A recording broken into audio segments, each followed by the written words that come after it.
Racer looks pretty good. Oh, Death Blossom coming in from Time, who picks up 4 kills right away. Holy cow, as FaZe just gets obliterated. We don't see Nambani quite enough nowadays. I agree with that. Just anything that's not played. Route 66, of course, is almost always missing in action, barring special circumstances. So just a little bit more variety in the payload maps we don't see, and maybe Ilios every now and again. I know. I want my King of the Hill maps. I love them, dude. All right, so it looks like we're starting here on Kings Row. As we mentioned before, for Team EnVyUs, we're going to be announcing them for the very first time, or I'm sorry, for FaZe, we're going to be announcing them for the very first time. They're switching up their characters right now. You have Wonderfuls, you have Menokusai, you have Vainless, you have Vogue, Fraud, and Clam. Sporting a team of Junkrat, May, Zenyatta, Widow, Torbjorn, and Reinhardt. I don't expect that to stay, but that's still a cool looking team. Yeah, teams do mess around a little bit in spawn. That's why I go to the defense first, because the defense less likely to give you the runaround. But here's a cool thing coming out from Envy, which will be different from our first set. Taking a look here at the defense as well. Harry Hook, of course, will be on the 76, but Junkrat will be being played by Tailspin. Junkrat's known to May. Sometimes people call him Trash Mouse, but he will be in play. Chip to Jim will be on the Mercy. Taimu on the Roadhog. Coco on Reinhardt, and Internet Hulk going to be busting out the Torbjorn here. And this Torbjorn pick on Kings Row has worked out very well for Envy in the past. Definitely. Similar to what we were talking about the Torbjorn pick on Hollywood, the first defense point, very similar to that, has just so many clever places that you can put that turret. Whether it's in the back left corner beyond the little room off to the left where you have to get way into the point to be able to see it, whether it's sitting actually above the enemy team on any one of the sniper perches, there are a lot of clever places that Torbjorn can get set up. And we'll see what FaZe does here, as FaZe actually sporting a Diva as Coco goes down immediately. Actually sporting a Diva, Lucio, Roadhog, Zenyatta, Reaper, and Winston comp. It did not work out for them. No, they rushed didn't. right into it. And I just want to note, by the way, Coco got one of the fastest Reinhardt Earth Showers I've ever seen. Crazy to me. He landed a mega fire strike, hit just about everyone. That's what I was going to say. How did he charge it that quick? It was just like a 5-person fire strike? It had to be. That was the only way you could. Yeah. But meanwhile, we're taking a look at Tailspin. Tailspin's in the hotel, and this is key to Junkrat here on the stage. Junkrat will make his place in the hotel. He will spam out here. If you ignore him, he flanks your team and kills him. If you chase after him, he's defended. But here comes the offense rolling right in. They're rushing in. They do get one quick pick, but here comes Taimu, whole hog on the way, pushing everyone back, melting them. The Roadhog absolutely getting tons of value. Oh. And here comes Mercy for the finisher. She's still alive, though, somehow, but now she's going to go down. There we go. And then when Roadhog left-clicks your face at point blank, things tend to die.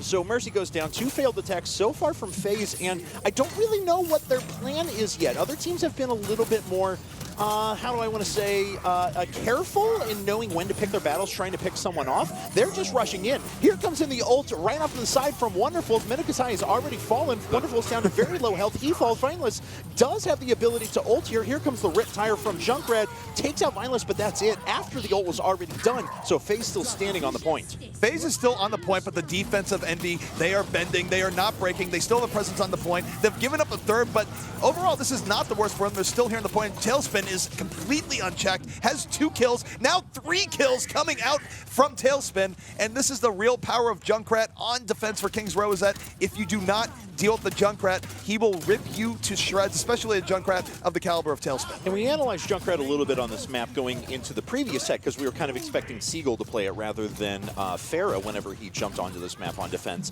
And you see its true power, and you see what we were talking about. There are just so many little walls that you can utilize to throw stuff off of. Whoa, what a combo there as Earth Shatter into the whole hog there. Taimu ends up getting 3 or 4 kills. 5 people now down, and that's a team kill for EnVyUs. FaZe getting wrecked. Taimu not only stopped FaZe from being able to rush in there, but Internet Hulk had Molten Core going off during that fight. Aardvark was completely paying off as that level 3 supercharged turret ripped FaZe to shreds, and they couldn't even approach because of the knockback from whole hog.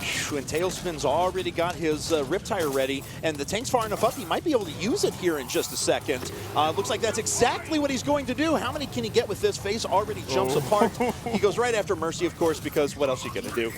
That's the worst feeling as a Mercy when you have a tire going. You don't have the DPS to kill it quickly. It will run you over. And speaking of getting run over, EnVyUs is doing whatever they want to this FaZe squad. FaZe only has 1/3 set up. They will have a few outs here in the next fight. Mendo will have the Death Blossom on Reaper, but it's a little bit harder to set it up on offense. They're going to need to find some way to make this work. But hey, the Graviton Surge from Clamp, also something to watch going in here in just a moment. And he had actually just gotten that. Oh, a great hook once again from Taimu, picking up Evoke there, getting 100% kill. So already the DPS is down. Mercy's already down now here for FaZe. Frog going to fall in just a second. Another good hook there on Menokusai. Reaper has to bounce away at the moment, gets a shield on the way out. Looks like he'll survive, but that clearly shut down that attack. Taimu landing hook after hook, making it look easy.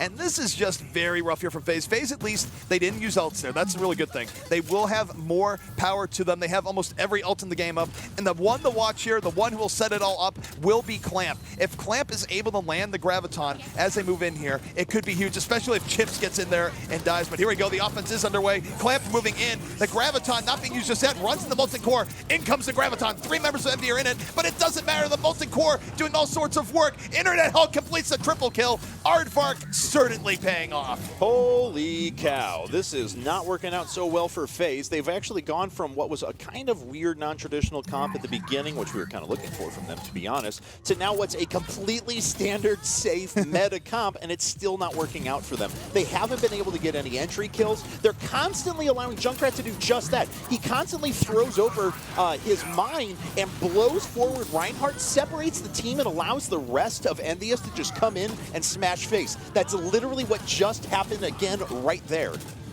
The triple threat coming out from EnVy has been absolutely phenomenal. Taking a look at it, Tailspin has been able to just regulate from the hotel, Taimu landing good hooks, and Harry Hook, the unsung hero in the back, got so much damage in on the 76. Yeah.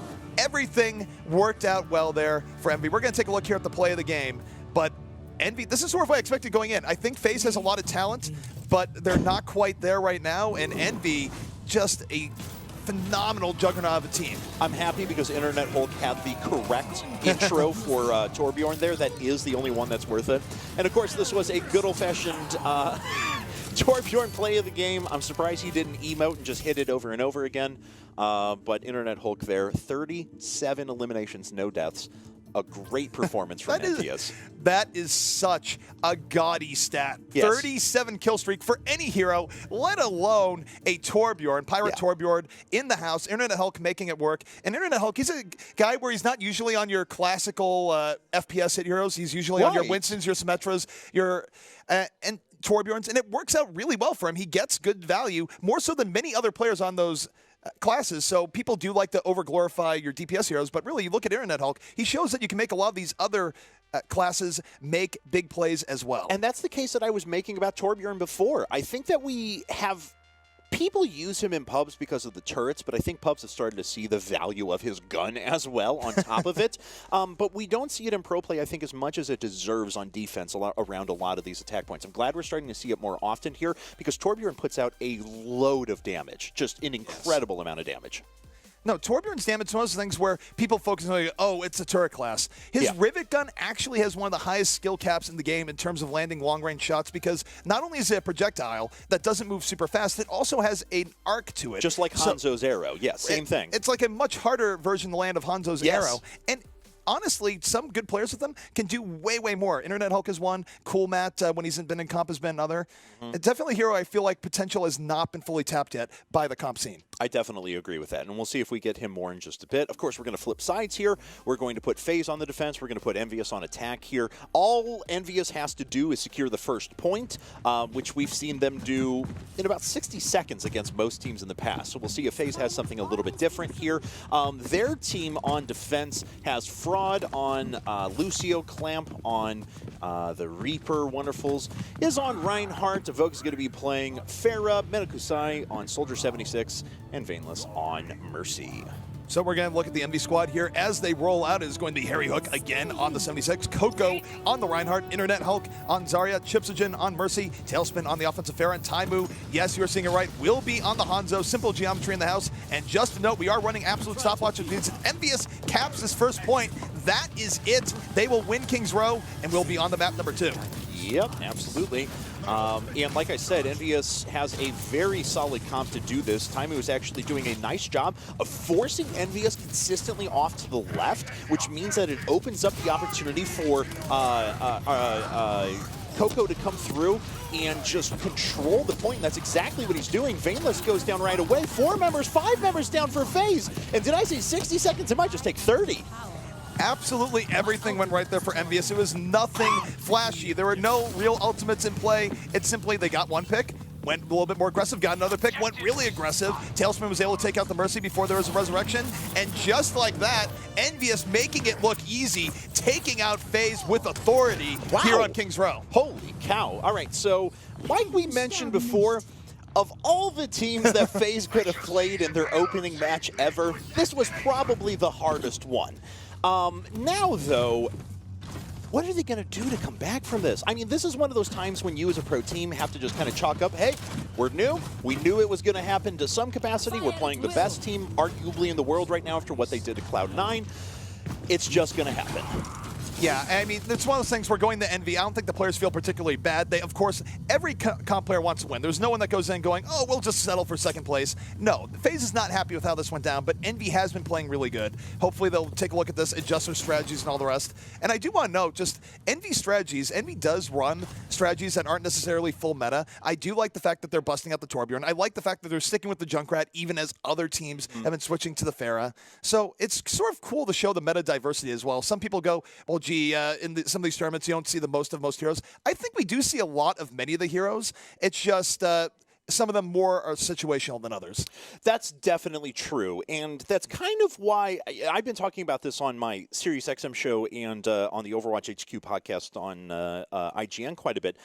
I wish there were less all-round heroes. I wish there were more hyper-specialized heroes, because I feel like we're at a place right now where you can't not have a Mercy because of the ult. You can't, in most circumstances, not have a Lucio because of how well it combos with the rest of your team. You can't not have a Reinhardt, and all of these heroes, what's in Soldier 76, what's key between them? They can do everything. They can sustain, they can escape, they've got damage, they've got the quality ult that can be a playmaker. I really wish we would see more hyper-specialized heroes that had a use, whether it's people like Torbjorn, Genji, whatever the case is. I want more of them. No, I agree, and I do think we will see more heroes that have more of a specialist vibe as time goes on. The future is completely open with Overwatch heroes. We'll be seeing new heroes sooner than we might think. Blizzard said it's in their plan, so I, for one, am curious to see how things open up the game. The thing that I want to see more so than anything else right now, I want to see more supports. I want to see supports that open things up, because think about how many strategies right now revolve around Mercy and Lucio, because they provide things that other heroes can't provide. Now, what happens when you add in 2 to 3 extra support heroes? What heroes can become good in that setup? Because don't forget, what goes on supports right now, they buff up certain heroes and have synergies that are better with some other than others. You could get supports that come in that bring some of your lesser played heroes more into the meta just by how the mechanics interact. And what we've seen as well is the next map we just found out is going to be Lijiang Tower.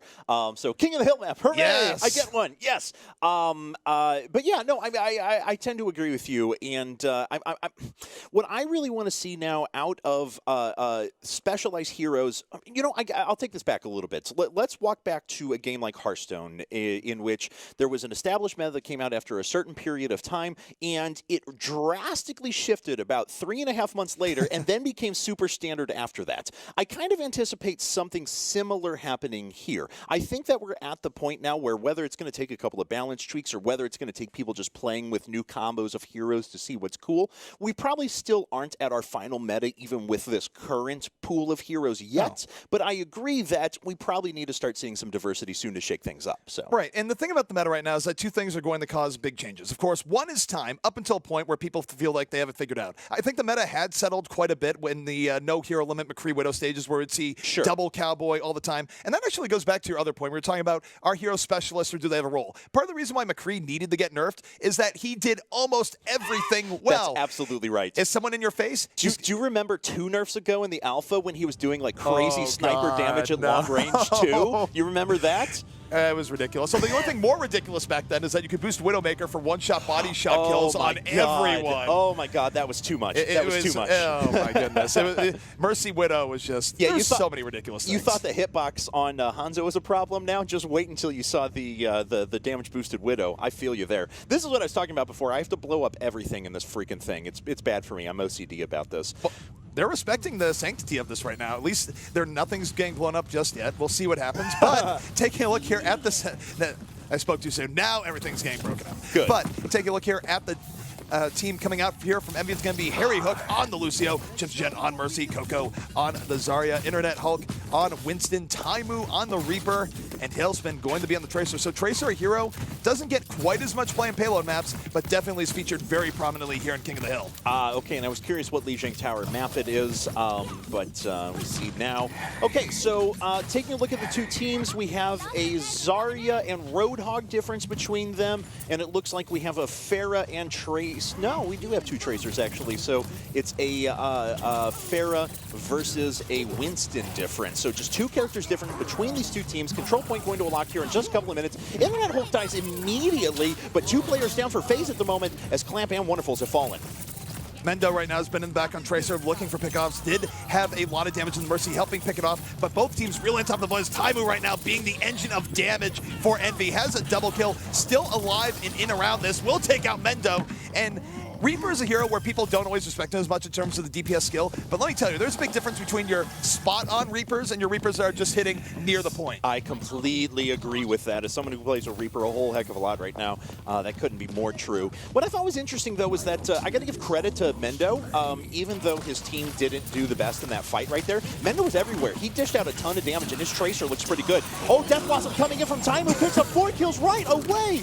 Holy cow, as FaZe just gets obliterated. Once again, just Mendo Kusai remaining. Looks like Mendo's going to jump on the point there for a second, but finally goes down. That was a pretty key ult combo there between Coco and Taimu. Everyone on FaZe went through the same door. They were not respecting the fact that Taimu probably had Death Blossom up, and Taimu just took a few steps up, hit Q, and collected.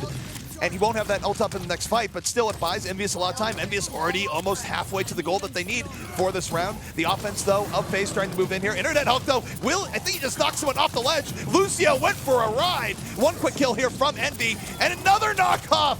Internet Hulk absolutely going crazy here at the Primal Rage, and this is going to win EnVy yet another team fight. I hate when people tell me Winston's bad, because you just saw the perfect example of how Winston can 1v4 a fight and cause so many distractions, so much disruption there. Great, just a really, really nice play by Internet Hulk, and probably secures his team the win right there. There's going to be about 1 or 2 more good attempts for FaZe, but they've got to start getting in quick. Yeah, FaZe, at least they are stacked here with ultimates. You look at Clamp, he has Death Blossom, Sound Barrier's out. They're going to initiate here with the sound Barrier to start this out, but Vaneless was picked up by Tailspin before it even began. That is not what they wanted. Clamp only getting 1 to Death Blossom. This is a very good opening to this fight from the side of EnVy. Even though we do see FaZe getting some kills, Chips going to burn the Resurrection, bring everyone back up. We'll see if it's enough, but it's not a bad look from FaZe, but they will have to deal with the Resurrection now. Yes, Vaneless is coming back, though, with his own res, which means if they can hold off here for long enough, they might be able to get a cap, and they do. So it's not going to be a shutout on map number 1 here. Pretty good job there by Clamp, actually, to continue laying out damage. And another key hook from Wonderfuls a little bit earlier. Unfortunately, he falls off to the side. Here comes in the ult, another Death Blossom off to the side, and 2 people go down. Wonderfuls, Clamp. Oh, wow. This and Vaneless at the beginning of that. This should be GG here. I don't think they're going to be able to chain over time. They're going to get mopped up by the remaining EnVy members, and EnVy didn't even use all that was on their plate. They used the Death Blossom, but they still had Graviton and Primal Rage, not even required. Taimu found the right moment to get the Death Blossom in. There's going to be a Pulse Bomb in the back. Just styling on Vaneless was entirely unnecessary. But I love it. Wow. And EnVyUs is looking like EnVyUs at this point, to be totally honest. And again, there you can see that FaZe has some individual contributors that are quite good. They just need to gel as a team. Right now, I'm not just seeing a lot of coordination out of them. Like you said before, it was pretty clear that Zarya had an ult up. They all rushed through a door. What's going to happen when that happens? Obviously, you're all going to be sucked in together. So just a couple of weird things that don't seem like they're going that well for them. Oh, I'm disappointed here. This was back in the day when Mendo was on IDD QD. We used to see Mendo use a lot of Tracer here on this map. He would use Tracer to get deep in the enemy lines and have it work out, but instead he's going to be on Pharah. He was looking for the early knockoff there with the Concussive Blast, does not get it, but I'm just all sorts of sad right now because Mendo's Tracer on this map used to be amazing to watch. And we'll see if he can do something with that Pharah. I mean, he does have good aim just in general, though. So Pharah is a very useful character on this map, given how tight inside the control point is. And of course, there are so many opportunities to be able to use that concussive blast, as you mentioned before, to knock people off the side. Taimu goes in and grabs a kill off a clamp right away, and FaZe is already down one member. Two members now as Evoke dies. There goes Wonderful, and Taimu is already on a roll, just running through them at the moment. EnVyUs finally loses Tailspin and Harry Hook, but it looks like they're going to take the first point. Taimu was the front line, Tailspin was the back line. As they're backhand from Taimu, Tailspin was able to feast in the back, landing shot after shot on 76. Really, it's what we know EnVyUs for what they do, but they just mechanically outplayed FaZe there. They get first control of the point, and they're in a great spot here. This is one of the maps where it's very hard to retake the center after you lose it.